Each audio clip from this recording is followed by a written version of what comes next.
Okay, so did you get to your spring cleaning this week? I'm back with how I de-stressed my mess.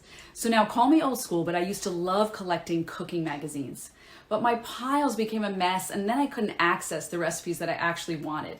This week I designated a small kitchen shelf for just 5 or 6 of the ones that were in season. So right now I have easy access to magazines full of spring cooking ideas. The rest are tucked away and out of sight in this shelf over here next door. So I was just feeling uninspired in the kitchen, but I got motivated to jump into new recipe ideas with just this one little shift.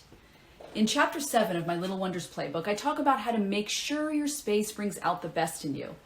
So take a closer look at the areas in your life where you feel stuck, and then notice how your space might be contributing to that stuckness. Remember, start small with just 15 minutes a day, and you'll soon transform how you feel in your space.